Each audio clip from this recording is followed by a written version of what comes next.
neredeyse 2500 yıllık bir tarihi olan M.Ö.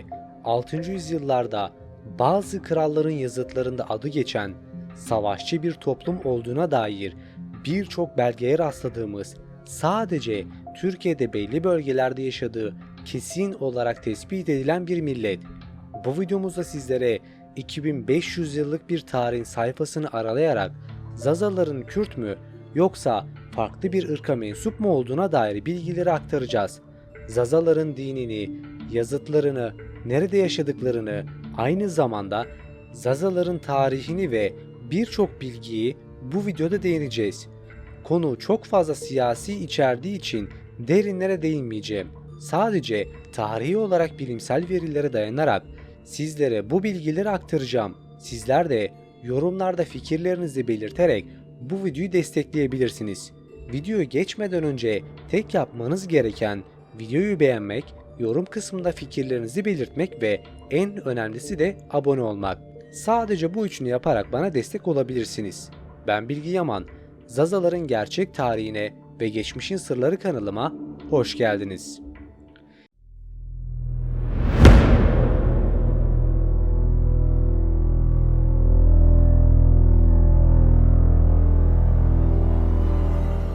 İlk öncelikle videodaki söyleyeceklerim büyük tartışma konusu yaratabilir. Çünkü aradan geçen 2500 yıla rağmen hala da kesinleşmemiş bulgular mevcut. Bu da siyasi olarak çok fazla derinlere girmemize sebep oluyor. Her ne kadar bilimsel veriler ışığında konuşsak da Zazaların Kürt mü veya başka bir ırka mensup mu olduğu veya kendilerinin de birer ırk olduğuna dair konusunda hala da tartışmalar sürüyor.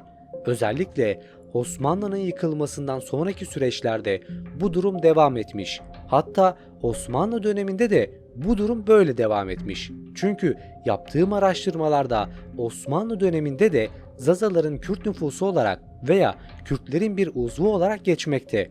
Yani Osmanlı Zazaları sadece birer Kürt olarak tanımlamakta. Aranızda belki Zaza veya Kürt olan arkadaşlarımız olabilir. İki ırkın arasında hala da çatışmalar devam etmekte. Bunun en büyük nedeni de Zazaca'nın ve Kürtçenin birbirine benzer olsa da biraz farklı olması. Çünkü Zazaca birer lehçedir. Yani günümüzdeki bazı örnekler verecek olursak Anadolu Türkçesinin veya günümüz İstanbul Türkçesinin Azerice, Türkmence ve bunun gibi verebileceğimiz birçok örnek mevcut olması. Kürtçe de bir dildir. Zazaca da onun bir lehçesidir. Tıpkı Türkçenin Azeri Türkçesi ve Türkmence Türkçesinin ayrıldığı gibi. Çünkü Zazaca dilinde bazı harflerin çekimlerinden dolayı bu şekilde bir farklılık göstermekte. Bir de yapılan araştırmalarda Zazaların tarihi 2500 yıllara kadar dayanmakta. Kürtlerin tarihi ise M.Ö. 24. yüzyıla kadar dayandığı bilinmektedir. Bu da Zazaların Kürt soyundan geldiği konusunda fikirleri pekiştirmekte. Ama buna rağmen hala da ayrımlar mevcut. Elbette ki aradan geçen yıllar içerisinde Zaza dili birçok ekleme alarak farklı bir dile bürünmüş olabilir. Bu da bir ihtimaldir. Bulunduğu bölgeden dolayı Kürtçe ile birçok benzerlik göstermektedir. Bu da aralarındaki dil ve kültürel alışverişten kaynaklı da olabilir. Fakat yapılan araştırmalar Zazaca'nın Kürtçenin lehçesi olarak gözükmektedir. Bu da hala daha tartışmaların sürmesini tetikliyor. Çünkü bu durumu kabul etmeyen onlarca, hatta binlerce kişi var.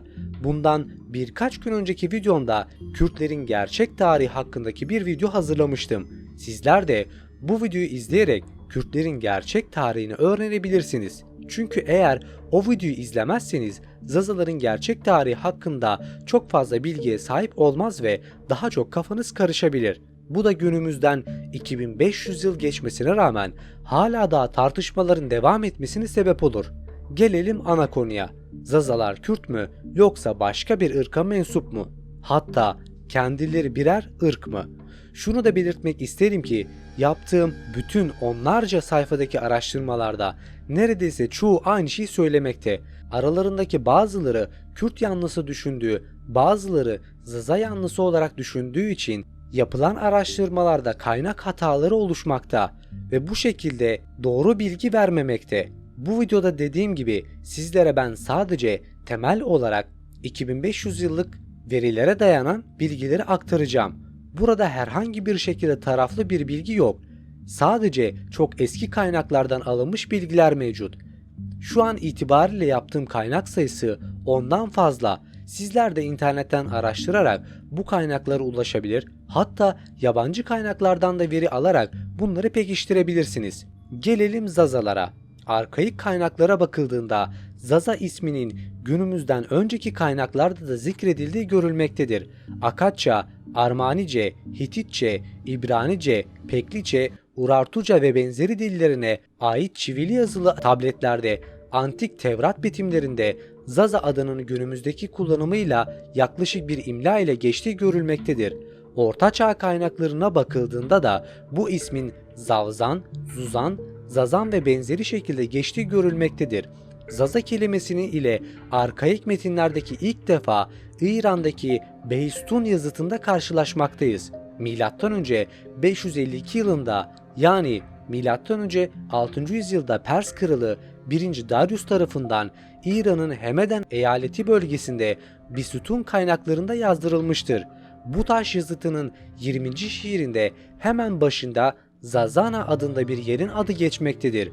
Bu eski Farsça yazıtta Zazana yukarı Fırat Havzası bölgesi olarak tanımlamak için kullanılmaktadır. Bu bölge günümüzde Zazaların yaşadığı yerleşke alanıdır. Zaza adının geçtiği diğer bir kaynak ise 1330 tarihli Kureyş seceresi olan yazılı bir deri dökümandır. Sıralanmış birkaç Zaza aşireti adının geçtiği belgede Zaza aşiretine mensup olarak kaydedilmiş bir imza geçer. Yine M.Ö. 2. yüzyılda yakın doğuda yaşayan bir mimarın soyadının da Zazai olduğu bazı kaynaklarda kaydedilmiştir. Gezgin Marco Polo'nun yol haritasında Musul, Erzincan, Erzurum, dar üçgeni içinde kalan bölgeye Zorzaniye, Zarzaniye dendiği ancak bu bölge sınırının Hazar Denize kadar dayandığı vurgulanmaktadır ve Zaza ismiyle bölge ilişkilendirilmiştir. Sümer tapınak ve tanrıçalarından birinin ortak isminin Ninni Zaza veya İnnani Zaza olduğu kaydediliyor.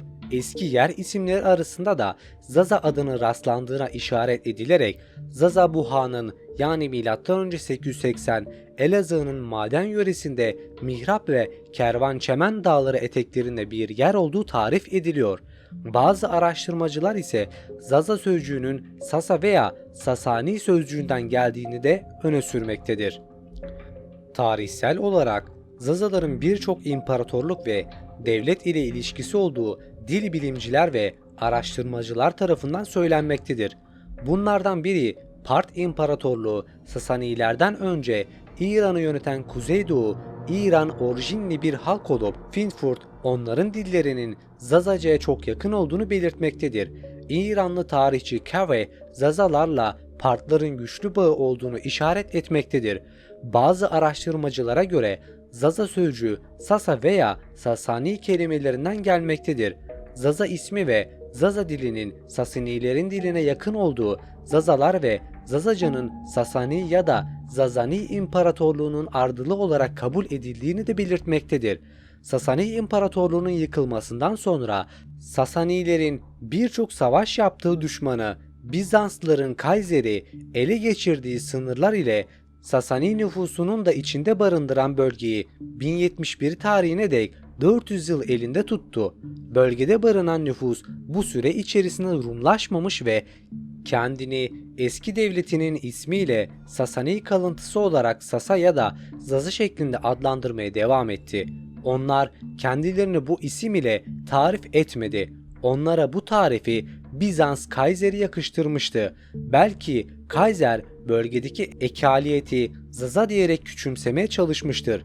Bizans tarafından küçümsenen ve ana coğrafyalarıyla ilişkisi kopan, tekrardan irtibat kurma şansı da kalmayan Sasaniler sıkıştıkları derin vadilerde unutuldu. Fakat onlar başlangıçtaki bağlılıklarını ise unutmadı. Aradan geçen zaman içerisinde bölge insanları kültürel kodları yıpranmış ve başka biçimlere evrilirken ellerinde kalan son şeye sarıldılar. İsimlerine Sasani ya da Sasa veya Zaza.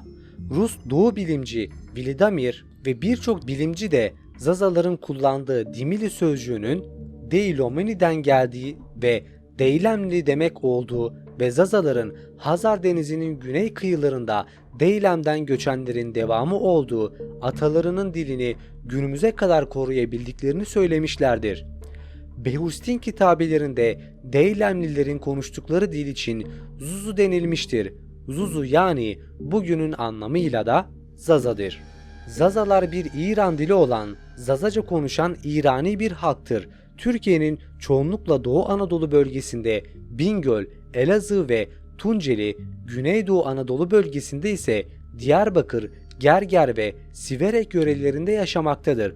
Zazalar yaklaşık 3 veya 4,6 milyon kişilik bir nüfusa sahiptir. 12 Eylül darbesinin ardından Zazalar dahil birçok entelektüel azınlık Türkiye'den Avrupa, Avusturya ve ABD'ye göç etmiştir.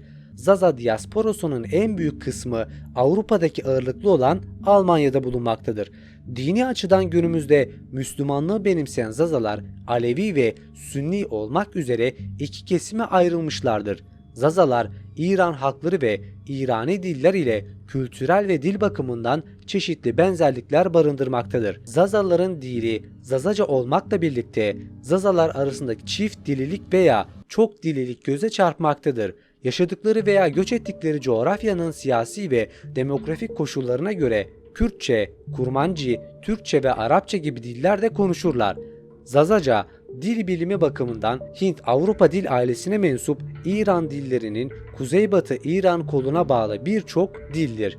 Zaza dilinin tarihsel gelişimi inceliğinde Zazaca'nın kadim İrani dillerinin birçok arkaik özelliklerini koruyan bir dil olduğunu da ifade edilmektedir. Zazaca eril dişil ayrımına da çok güçlü bir şekilde muhafaza eden bir dildir. Bunun dışında Zazaca'da Farsça ve İngilizce gibi dillerde de olan perfect tense yani tamamlanmış zaman olarak tanımlayabileceğimiz zamanda bulunmaktadır. Zazaların dini ağırlıklı olarak İslam'dır. Mezhep yoğunluğu ise Sünnilik, Hanefi ve Şafi ve Aleviliktir. Zazalar veya başka bir ırk mı sorusunun cevabı aradan geçen yıllar içerisinde hala da tartışma konusu olurken hiçbir cevabı yoktur. Birçok kesim Kürt olduğunu savunurken birçok kesim de farklı bir ırk olduğuna dair düşünceleri bulunmakta. Konu kısacası kilit. Fakat hala daha Kürtçenin Zazaca ile benzer olduğundan kaynaklı Zazaların Kürt olduğuna dair düşünceleri desteklemekte.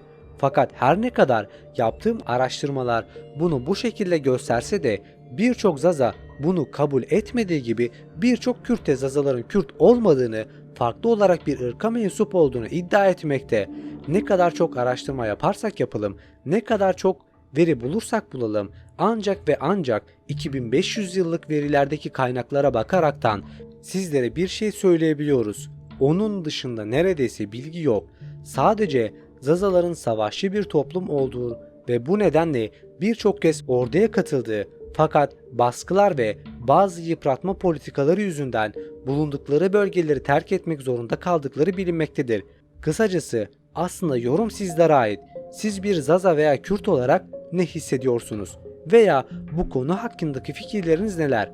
Yorumlar kısmına fikirlerinizi belirterek bir fikir birliği oluşturabiliriz. Eğer buraya kadar izlediysen videoyu beğenmişsin demektir. Kanalıma abone olabilir, videoyu beğenebilir veya yorumlarda fikirlerini belirtebilirsin. Bir sonraki videoda görüşmek dileğiyle.